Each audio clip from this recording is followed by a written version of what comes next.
दिनै बे समाव नुनो मोनदों सार नोंथांमोना हानजा सुनाय हाबाफारि लादों बेनि सायाव मा बुंनो सानो? जों नेक्स्ट मोनसे आरोबाव नैथि खेबनि मोनसे आन्दलनजों जागायजेनदों दिननिफ्राय जों आगान होदों।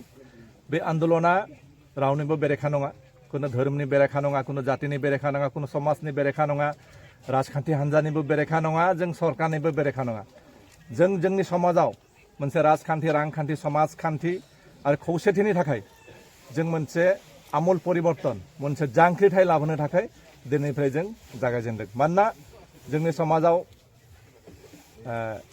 ड्राग्स मुंनि मोनसे गिदिर मोनसे पयजनास मोनसे बेमार सामाजिक व्याधि मोनसे हाबफैदों।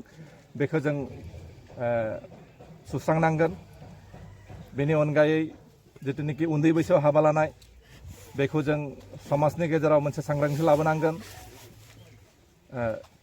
बेनि अनगायै जोंनि जौ जुवा बायदिसिना सोलोंथायाव दिनै जों उनाव थालांदों। गतिके सोलोंथाइनि मोनसे परिबेस लाबोनांगोन। गतिके बेबायदि मोनसे संग्राम बेनि थाखाय जों दिननिफ्राय आगान होदों, जागायजेनदों। बे थांखिनि गेजेरजों सुबुं समाजनि गेजेराव मा मेसेज होनो सानो? सुबुं समाजनि गेजेराव जों बेखौनो मेसेज होनो नागिरदों जे समजों गोरोबनानै समनि थिननायाव जों सोलायनांगोन।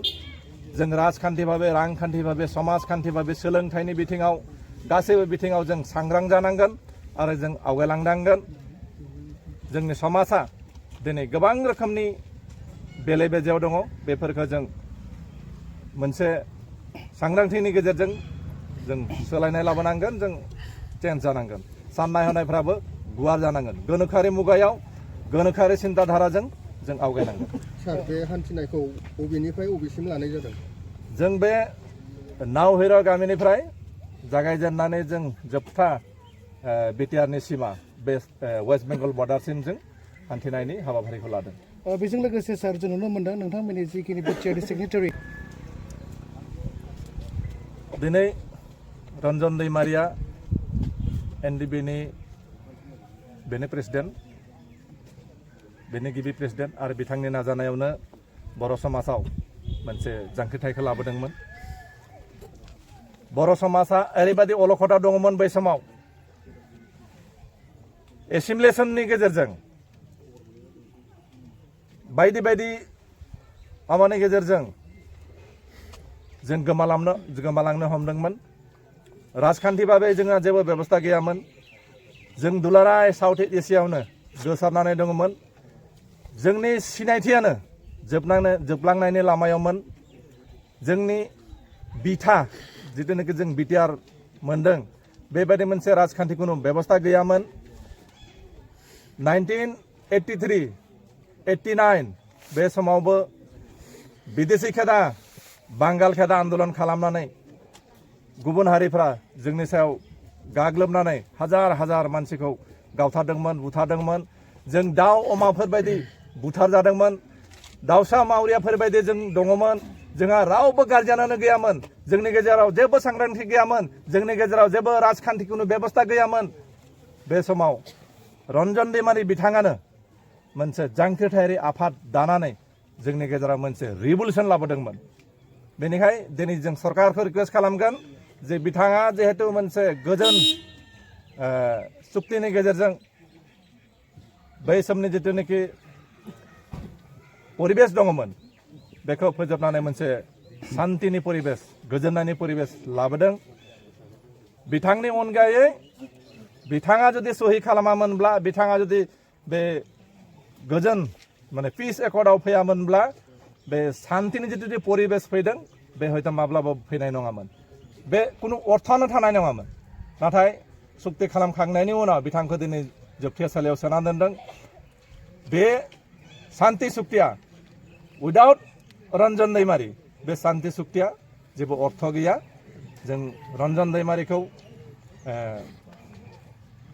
उदां अख्रांनि सिगाङाव जों फैनायखौ लुबैयो। जों बेनि मुक्तिखौ लुबैयो। दिनै बिथांमोना कमसे कम 65 जन जेलाव दङ। बिथांखौ सरकारा इमिडिएट उइदाउट कन्डिशन माने जेलनिफ्राय मुक्ति होनांगौ बेखौ जों डिमान्ड खालामो बिथां रन्जन दैमारी हारसिं मोनसे मुं नङा बियो रन्जन दैमारी এটা नाम নহয় रन्जन दैमारीৰ লগত লাখ লাখ বড়ো মানুহৰ ইয়াত সেন্টিমেন্ট জড়িত হৈ আছে আবেগ অনুভূতি জড়িত হৈ আছে গতিকে ৰঞ্জন दैमारी এটা মাত্ৰ নাম নহয় এটা নীতি হয় এটা আদৰ্শ হয় এটা সংগ্ৰাম হয় যি ৰঞ্জন दैमारी বড়ো সমাজৰ মাজত ৰাজনৈতিক অৰ্থনৈতিক সামাজিক শৈক্ষিক সকলো দিশতে এটা আমূল পৰিৱৰ্তন আনিবলৈ কাৰণে যি এটা সংগ্ৰামৰ পাতনি মেলিছিল গতিকে তেখেতক বিনা শৰ্তে মুক্ত আকাশৰ তলত মানে দিব লাগে বড়ো সমাজৰ মাজত স্থায়ী শান্তি প্ৰতিষ্ঠা কৰিবলৈ কাৰণে শান্তি আৰু উন্নতিৰ কাৰণে অসমৰ সৰ্বাংগীন উন্নতিৰ কাৰণে ৰঞ্জন दैमारीক মুক্ত আকাশৰ তলত আমাক লাগে আমি এইটো চৰকাৰৰ ওচৰত কাতৰ আমি অনুৰোধ জনাইছোঁ হেংথায়া থাকাগोन माने डाइरेक्ट नङाबाबो इनडाइरेक्ट सोरबा आन्दोआव थानानै गभर्नमेन्ट मेकानिजमखौ बाहायनानै बे थागोन नाथाय संग्रामनि नामानो बे जों हाजार हेंथाबाबो जों बेखौ सौसिनानै थांगोन जोंनि संग्रामा जों कन्टिनिउ खालामगोन जों रावखौबो केयार खालामा रावजोंबो जों कम्प्रमाइज खालामा স্যার धर्म और जातिक লৈ राजनीतिটো আজিৰ নহয় এইটো বহুত আগৰ পৰা চলি আহিছে হয়তো সেই সময়ত এটা সময়ত আসলে সিহঁতে শক্তিশালী হৈ উঠা নাছিলে আজি ৰাজনৈতিক ক্ষমতা তেওঁলোকৰ হাতত আছে গতিকে আজি মানে সৰ্বতো দিশতে তেওঁলোকে মূৰ দাঙি উঠিছে এইটো কোনো ডাঙৰ কথা নহয় আৰু ডাঙৰ কথাটো হ'ল আমাক জনজাতিসকলক অসমৰ জনজাতিসকলক অসমৰ খিলঞ্জীয়া যিখিনি অসমৰ ভূমিপুত্ৰ যিখিনি অসমৰ মাটিৰ মালিক এইসকলক নিশেষ কৰিবলৈ কাৰণে আজিয়ে নহয় 1500-1600 শতিকাৰ পৰা এইটো আৰম্ভ হৈছিল ধৰ্মান্তৰিত কৰি জাতীয়ান্তৰ কৰি আমাৰ ভাষা কলা সংস্কৃতি বিলুপ্ত কৰি আমাক নিশেষ কৰাৰ ষড়যন্ত্ৰটো আজিৰ নহয় সেই 1600-1500 শতিকাৰ পৰা আৰম্ভ হৈছে আৰু সেইটো আজিও চলি আছে আৰু সেইটো চলি থাকিব তাৰ কাৰণে আমি নিজে সজাগ হ'ব লাগে বা আমি নিজকে ৰক্ষা কৰিবলৈ কাৰণে আমাৰ অঞ্চলত শান্তি সম্প্ৰীতি বজাই ৰাখিবলৈ কাৰণে আমাৰ অঞ্চলত যি ধৰ্মীয় ভেদাভেদ জাতিৰ ভেদাভেদ সেইবিলাক মখিমূৰ কৰিবলৈ কাৰণে আগবাঢ়ি যাবলৈ কাৰণে আমি অসমৰ যিখিনি ভূমিপুত্ৰ খিলঞ্জীয়া মানুহখিনি আজি সংগ্ৰাম কৰিব লাগিব আগবাঢ়িব লাগিব তেতিয়াহে আমাৰ নিজৰ আমি আত্মৰক্ষা কৰিব পাৰিম নহ'লে হয়তো আমি এদিন শেষ হৈ যাম